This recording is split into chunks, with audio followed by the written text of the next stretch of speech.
तो एक बार फिर आप सभी का स्वागत है मेरे चैनल पढ़ा दे भाई में। अगर अभी तक आपने मेरे चैनल को सब्सक्राइब नहीं किया है तो पहले प्लीज़ मेरे चैनल को सब्सक्राइब कर लीजिए। तो चलिए वीडियो में आगे आज मैं लेकर आया हूँ काफ़ी दिनों बाद क्वेश्चन नंबर 4 जो रह गया था अधूरा, उसे मैं कर रहा हूँ पूरा।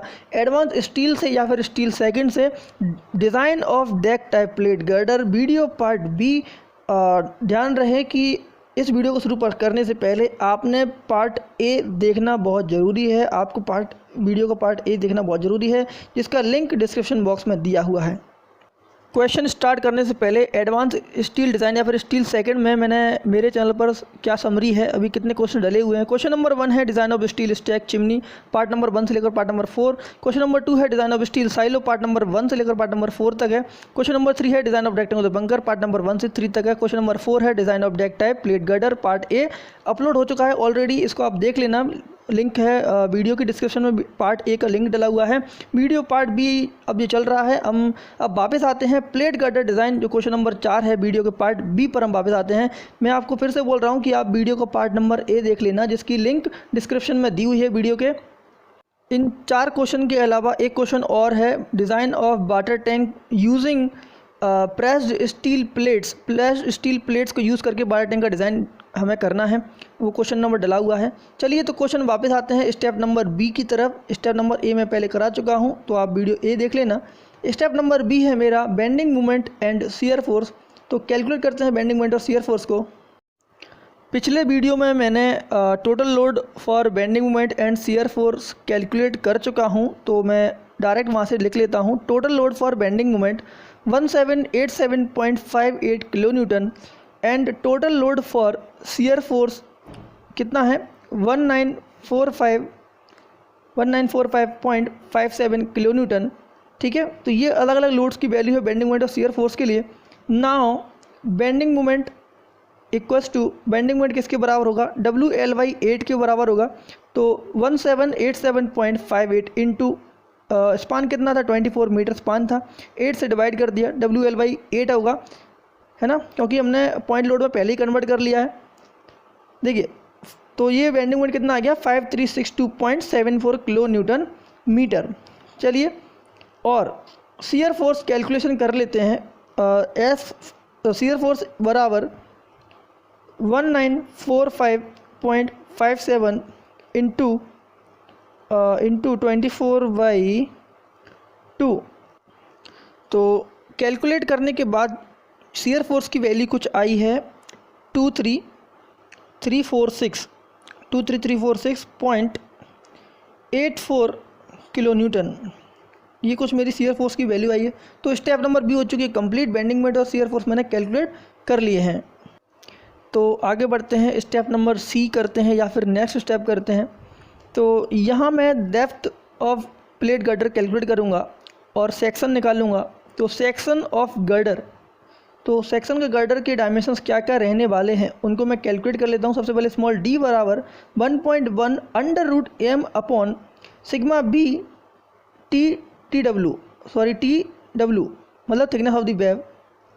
Since sigma B is equal to 0.66 FY 0.66 into 250, तो ये आ जाएगा 165 न्यूटन पर एम स्क्वायर। ये आपकी बेंडिंग स्ट्रेस की वैल्यू आ जाएगी। मैं यहाँ पर एज्यूम कर रहा हूँ thickness of the web plate. Thickness of the web plate TW is equal to 10 mm का मैं प्लेट एज्यूम कर रहा हूँ। ठीक है, तो स्मॉल डी बराबर क्या हो जाएगा, रिलेशन में सारी वैल्यूज़ को मैं पुट करता हूँ। 1.1 एम की वैल्यू क्या थी 5362.74 और किलो न्यूटन मीटर थी, तो मैंने यहाँ पर न्यूटन एम में कन्वर्ट कर दिया, 10⁻6 का मल्टीप्लाई कर दिया, 165 इंटू 10 का मल्टीप्लाई और कर दिया। कैलकुलेट करने के बाद स्मॉल डी की वैल्यू मेरी आ गई है 1983.09 mm। तो इससे मैं बढ़ा के ले लूँगा, तो मैं यहाँ ले रहा हूँ small D is equal to 2000 mm या फिर आप कह सकते हैं 2 मीटर। तो ये मैं ले रहा हूँ टेक। ओके, अभी आगे बढ़ते हैं। देखिए now moment of resistance actual में जो भी बेंडिंग मोमेंट आएगा, मतलब जो भी मोमेंट आ रहा है उसको रेजिस्टेंस कौन प्रोवाइड करेगा, जो नेट एरिया होगा फ्लेंज का, जो फ्लेंज प्लेट है, फ्लेंज प्लेट का जो नेट एरिया होगा वो रेजिस्टेंस दे रहा होगा किसे, बेंडिंग मोमेंट को या फिर मोमेंट को। तो ये मान लीजिए एक सेक्शन है, ये आपको एग्जाम में ड्रॉ नहीं करना है, यहाँ पर मैं आपको सिंपली समझाने के लिए बता रहा हूँ। मान लीजिए ये फ्लैंज है, ये आपका वेब है। तो प्लेट गर्डर का जो सेक्शन है उसमें से फ्लैंज रजिस्ट करेगा मोमेंट को या फिर बेंडिंग मोमेंट को, और जो वेब वाला पोर्शन है वो रजिस्ट करेगा शियर फोर्स को। देखिए A F net into sigma B ये हो जाएगा फोर्स, और डी क्या है मेरा लीवर आर्म। अगर मैं चाहता हूँ कि मेरा प्लेट गर्डर अच्छे से बेंडिंग मोमेंट को रजिस्ट करे, और हमें पता है कि बेंडिंग मोमेंट रजिस्ट कैसे होगा, फ्लैंज के द्वारा होगा, और फ्लैंज का कौन सा एरिया, नेट सेक्शनल एरिया। तो बेंडिंग मोमेंट को मैं इक्वेट कर रहा हूँ मोमेंट ऑफ रेजिस्टेंस से, तो 5362.7 इंटू 10⁶ न्यूटन mm में कन्वर्ट कर दिया, और एम आर की वैल्यू है A F net into sigma B into D. तो ए एफ नेट की मैं निकाल लेता हूँ, वैल्यूज़ पुट कर दी मैंने, ठीक है। तो ए एफ नेट की वैल्यूज़ मैं पुट कर देता हूँ 5362.7 इंटू 10⁶ अपॉन 165 इंटू 2000। तो ए एफ नेट की वैल्यू कुछ निकल कर आई है 16250.60 mm²। ये क्या आया है हमारा, फ्लैंज का नेट सेक्शनल एरिया फ्लैंज के द्वारा आया हुआ है, जो कि रजिस्ट करेगा 5362.7 kilo newton metre bending moment को रजिस्ट करेगा, ठीक है। आपको ध्यान रखना है, इस वाले डायग्राम को ड्रॉ नहीं करना है एग्ज़ाम के अंदर। देखिए ये रहेगा हमारा स्मॉल डी, मैंने यहाँ पर दिखा दिया आपको, ये हमारा स्मॉल डी रहेगा, और ये रहेगा हमारा थिकनेस ऑफ दी वेब। तो इस टेबल के साइड में आप देख रहे होंगे एक प्लेट गर्डर का सेक्शन है, जिसमें कि फ्लैंज प्लेट है और ये वेब प्लेट है, ठीक है। एक वेब प्लेट के दोनों एंड्स दोनों साइड्स पर क्या है, फ्लैंज प्लेट है। तो फ्लैंज प्लेट और वेब को कनेक्शन किससे किया है, ISA 150 इंटू 115 इंटू 15 mm की 4 ISA मतलब कि इंडियन स्टैंडर्ड एंगल से किया है। अभी देखिए 16 mm की हमारी ये फ्लैंज प्लेट है, मतलब 400 mm बाई 16 mm की है। तो मैंने यहाँ पर डाया ऑफ रिवेट निकाली है 5.7 √T से, तो ये कुछ 22.8 mm आया है, तो मैं यूज़ कर रहा हूँ यहाँ पर 22 mm फाई। तो डाया ऑफ होल कितना हो जाएगा, 23.5 mm मेरा डाया ऑफ होल हो जाएगा। चलिए देखिए, सबसे पहला जो मेंबर है टेबल के अंदर, सबसे पहला जो है, तो इसका जो क्रॉस सेक्शन एरिया है, मतलब फ्लैंज प्लेट का साइज कितना है 400/60। तो 400 इंटू 60 मतलब एरिया ऑफ क्रॉस सेक्शन निकालना है, और कितनी प्लेट्स हैं ये 2, तो 2 इंटू 400/60, तो ये एरिया कुछ निकल के आ गया 12800 mm²। अब मुझे डिडक्शन क्या करना है, 1 2 3 4, मतलब ये 4 जो रिवेट होंगी, रिवेट्स का एरिया क्या होगा, यहाँ पर डिडक्शन होगा, मतलब कि dia of hole into thickness of the flange plate. तो इतना एरिया ऑफ क्रॉस सेक्शन क्या होगा, हमारा डिडक्शन होगा, और ये 4 नंबर्स ऑफ डिडक्शन होंगे ऐसे। तो 4 इंटू 23.5 इंटू 16, तो ये वैल्यू कुछ आई है 1504 mm², इतना मुझे डिडक्शन करना है। तो अभी नेट एरिया भी देख लेते हैं कि 12800 में से 1504 माइनस कर देंगे तो 11296 mm² मेरा नेट एरिया आ चुका है फ्लैंज प्लेट के लिए। अभी देखिए फ्लैंज एंगल्स की बात करते हैं, जिसका अनइक्वल एंगल है, ये 4 अनइक्वल एंगल्स लगी हुई हैं, जिसका साइज है 150 इंटू 115 इंटू 15। तो एक एंगल का जो एरिया है वो कितना है 3752 क्रॉस सेक्शनल एरिया है, और ऐसी 4 हैं, तो इसका टोटल एरिया कितना है, क्रॉस सेक्शन एरिया 15008 mm²। अभी देखिए डिडक्शन कितना होगा, 1 2 3 4 5 6 7 8 रिवेट्स के कारण, मतलब 8 नंबर्स ऑफ डिडक्शन होंगे। कितना, dia of rivet into thickness of the angle, तो dia of hole D not into thickness of the angle, तो कितना है हमारा 8 इंटू 23.5 इंटू 15। तो डिडक्शन कितना होगा यहाँ पर 2820 mm², इतना डिडक्शन होगा। अब मैं 15008 में से क्या माइनस कर दूँ, 2820 माइनस कर दूँ, तो मेरा नेट आ गया 12188 mm²। अभी देखिए चलते हैं एरिया ऑफ वेब की तरफ। तो एरिया ऑफ वेब में जो एरिया क्रॉस सेक्शन होगा वो 1/6 टाइम होगा thickness of web into D के, तो 1/6 इंटू 2000 इंटू 10, तो ये निकल के आया area cross section for web के लिए कितना आ गया 333.33 mm²। अब डिडक्शन यहाँ पर कुछ नहीं होगा, क्योंकि नेट एरिया करीबन हम लेते हैं 1/8 of the TW into small D, तो 1/8 इंटू टी की डी कितना है 2000 इंटू 10, तो ये कुछ कैलकुलेट होके आ गया है 2500 mm²। तो अभी फटाफट से हम टोटल कर लेते हैं सभी का। तो टोटल ग्रॉस सेक्शनल एरिया कितना है, मतलब पूरे सेक्शन का जो एरिया ग्रॉस सेक्शन है वो कितना है, वो चेकआउट कर लेते हैं। 3141.33 mm²। ये एरिया ऑफ ग्रॉस सेक्शन है।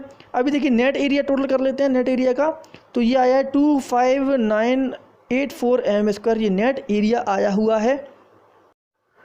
हमें जो net area of flange requirement है वो कितनी है 16250.60 mm²। बट यहाँ पर नेट एरिया हमारा फ्लैंज प्लेट का कितना आ रहा है 11296 mm²। तो जो नेट फ्लैंज का जो एरिया हमें रिक्वायरमेंट है वो ज़्यादा है, लेकिन जो हमने प्रोवाइड किया है नेट सेक्शनल एरिया फ्लैंज का वो कम है। इसके साथ साथ एक चीज़ आप ध्यान रखिए, आपको यूज़ नहीं करना है 20 mm से कम की रिवेट। 20 mm से कम की रिवेट आपको यूज़ नहीं करना है, इतने से कम का डाई आपको यूज़ नहीं करना है, क्योंकि मोमेंट को रेजिस्टेंस मिल रहा है नेट एरिया ऑफ फ्लैंज के कारण। लेकिन यहाँ पर AF नेट जो रिक्वायर्ड है वो ज़्यादा है AF नेट प्रोवाइडेड से। तो मैं यहाँ पर क्या कर रहा हूँ, so for increasing the AF net, मतलब नेट एरिया ऑफ फ्लैंज अगर इंक्रीज़ करना है तो मैं यहाँ पर 2 एडिशनल कवर प्लेट्स यहाँ पर प्रोवाइड कर रहा हूँ, जिसका मैं डायमेंशन ले रहा हूँ 400 mm बाई 10 mm की जो क्रॉस सेक्शन है ये प्लेट्स मैं ले रहा हूँ। आप 16 mm की भी ले सकते हैं थिकनेस में प्लेट को, लेकिन आपको विड्थ उतनी ही रखनी है। जिसका ग्रॉस सेक्शनल एरिया कितना है, ग्रॉस सेक्शनल एरिया कितना हो जाएगा, क्योंकि 2 प्लेट्स हैं तो 2 × 400 × 10 2 × 400 × 10 ये mm², ये हमारा टोटल ग्रॉस सेक्शनल एरिया हो जाएगा दोनों प्लेट्स का। तो देखिए देयरफॉर AF नेट प्रोवाइडेड, मतलब net sectional area for flange अब प्रोवाइडेड वाला कितना हो जाएगा जब मैंने 2 एडिशनल कवर प्लेट्स जब बढ़ा दी हैं। अभी देखिए ये कितना था पहला नेट एरिया मेरा 11296, ये मेरा 2 पिछली वाली जो 2 प्लेट्स थी उनका cross section net sectional area था फ्लैंज प्लेट का। अभी देखिए ग्रॉस सेक्शनल एरिया अभी जो हमने एडिशनल प्रोवाइड किया उसमें से ये डिडक्शन कर देंगे, जो पहले किया था डिडक्शन सेम 1504। देखिए तो अभी इसको सॉल्व कर लेता हूँ मैं, तो अब कितना हो गया 17792 mm²। ये ज़्यादा है AF नेट रिक्वायर्ड से, मतलब जो net sectional area flange plate के लिए रिक्वायर्ड था उससे ज़्यादा मैंने प्रोवाइड कर दिया है। तो यहाँ पर मैं कह सकता हूँ कि ओके है। वैसे भी मैंने जो नेट सेक्शनल एरिया निकाला है बेंडिंग मोमेंट रेजिस्टेंस के पॉइंट ऑफ व्यू से निकाला है। वहाँ पर बेंडिंग मोमेंट को मैंने किससे इक्वेट किया था, मोमेंट ऑफ रेजिस्टेंस से इक्वेट किया था। Now gross area of section for compression, compression के लिए जो ग्रॉस सेक्शन ऑफ एरिया है वो कितना है, हमने टेबल की हेल्प से निकल लिया था 31141.33 mm²। और जो नेट एरिया ऑफ सेक्शन आया था ये टेंशन के लिए रहेगा, तो जो भी क्रॉस सेक्शन रहेगा वो कंप्रेशन के लिए, और जो नेट एरिया रहेगा वो टेंशन के लिए रहेगा। कितना था 17792 mm²। अभी मैं स्ट्रेसेस को और चेक कर लेता हूँ, चेक फॉर स्ट्रेसेस। देखिए आप क्या कीजिए, एंगल के प्रॉपर्टीज़ के बारे में आपको स्टील टेबल में मिल जाएगा, ठीक है। तो एरिया कितना है एक एंगल का 3752 mm²। एक्स एक्सिस के अबाउट जो मोमेंट ऑफ इनर्शिया रहेगा वो कितना है 418.6 × 10⁴ mm⁴। CG from the base से CG की जो डिस्टेंस रहेगी वो कितनी है 30.2 mm, ये CG है। इतना करने के बाद आपको एक neat and clean diagram draw करना है प्लेट गार्डर सेक्शन का। तो देखिए ये प्लेट गार्डर सेक्शन का डायग्राम है, जहाँ पर 2 फ्लैंज प्लेट हैं, फ्लैंज प्लेट के ऊपर कवर प्लेट्स हैं। फ्लैंज प्लेट का एरिया कितना है, क्रॉस सेक्शन एरिया 400 × 16, और कवर प्लेट्स का एरिया कितना है 400 × 10 mm। और यहाँ पर depth of the back plate कितनी है 2000 mm, और thickness of the back plate कितनी है 10 mm। ISA क्या साइज है, 4 ISA लगी हुई हैं जो कनेक्शन कर रही हैं किसका, कवर प्लेट, फ्लैंज प्लेट और बैक का। ISA का साइज कितना है 150 × 115 × 15, और इन सभी को किससे कनेक्शन किया गया है रिवेट्स, जिसका डायमीटर कितना है 22 mm, और जिसका होल का डाया कितना हो जाएगा 23.5। ओके, अगर रिवेट का डाया 25 mm तक है तो 1.5 mm बढ़ाना होल के लिए, और 25 mm से ज़्यादा है तो 2 mm बढ़ाना।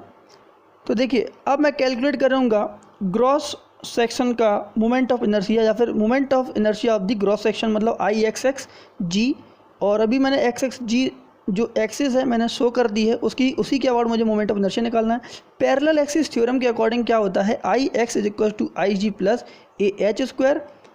तो I X X G calculate करते हैं, ये किसको इक्वल होगा। सबसे पहले मैं ले रहा हूँ वेव के लिए, तो 1/12 इंटू 10 इंटू 2000 का क्यूब मतलब 1/12 बी डी क्यूब आई जी, मतलब कोई भी मेंबर है या फिर कोई भी रेक्टेंगुलर सेक्शन है तो उसकी ओन सी जी के अबाउट क्या रहेगा, बी डी क्यूब बाई 12 या फिर बी क्यूब डी बाई 12 होता है। लेकिन यहाँ पर एक्स के अबाउट है तो बी डी क्यूब बाई 12 ही सही रहेगा। यहाँ पर बी कितना है मतलब टी डब्ल्यू मतलब कि 10 mm और बी डी कितना है 2000 mm, इसीलिए 2000 पर क्यूब आ गया।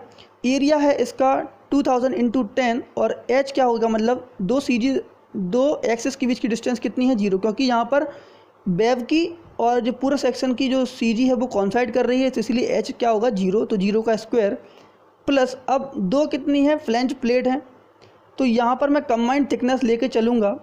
तो बी कितना है यहाँ पर 400 mm और डेप्थ कितना है यहाँ पर 16 + 10 मतलब 26, तो ये कितना हो गया कंबाइंड थिकनेस 26। तो मैं यहाँ पर कंबाइंड लेके चल रहा हूँ, तो 26 का क्यूब प्लस एरिया कितना हो जाएगा 400 इंटू 26, ये हो गया हमारा एरिया, 400 इंटू 26 हो गया हमारा एरिया।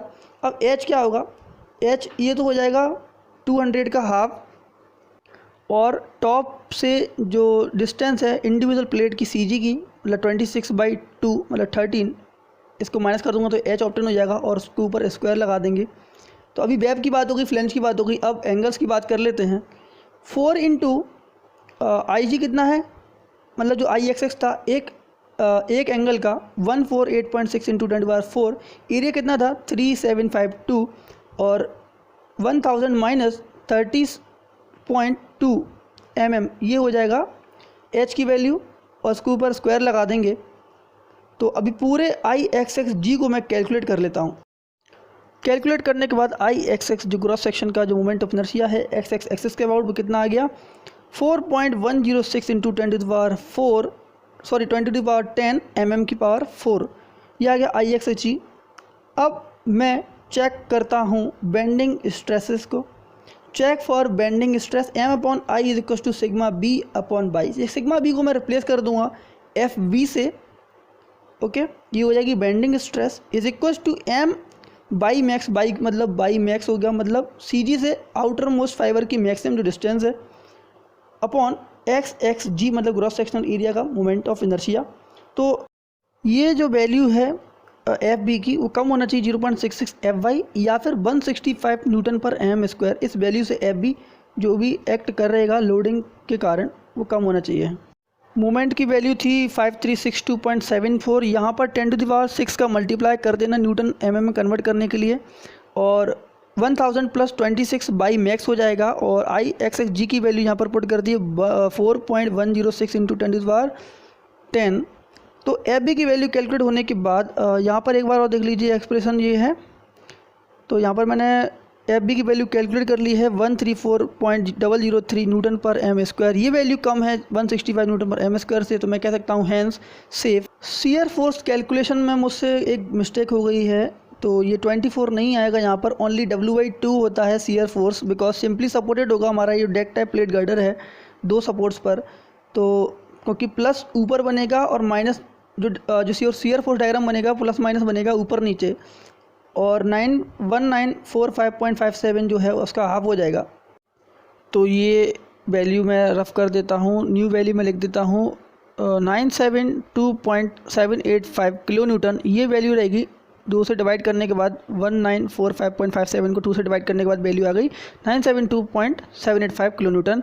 तो चेक फॉर शियर स्ट्रेस, अगला जो चेक है मेरा लगा रहा हूँ शियर स्ट्रेस के लिए, tau B is equal to shear force upon B D, ये कम होना चाहिए 0.4 FY से या फिर 100 न्यूटन पर एम स्क्वायर से कम होना चाहिए। शियर फोर्स की वैल्यू मैंने पुट कर दी 972.78 इंटू 10⁻³ न्यूटन में चेंज हो गया किलो न्यूटन से। बी कितना है TW के बराबर है और वो कितना है 10, और डी कितना है 2000 mm। तो टाउ बी मेरा कैलकुलेट करके आ चुका है, मतलब जो नॉमिनल शियर स्ट्रेस है वो कितना आ गया 48.639 न्यूटन पर एम स्क्वायर, जो कि कम है 100 न्यूटन पर एम स्क्वायर से, हैंस सेफ। तो यहीं पर ख़त्म होता है हमारा प्लेट गर्डर का क्वेश्चन। अगर आपको ये वीडियो समझ में आया तो प्लीज़ इस वीडियो को लाइक कीजिए, अपने दोस्तों के साथ में ज़्यादा से ज़्यादा इस वीडियो को शेयर कीजिए। माफ़ी चाहता हूँ कि काफ़ी दिनों के बाद, करीबन 10 महीने के बाद मैंने पार्ट भी अपलोड किया है, मैं अपलोड नहीं कर पाया किसी वजह से। Thanks for watching this video.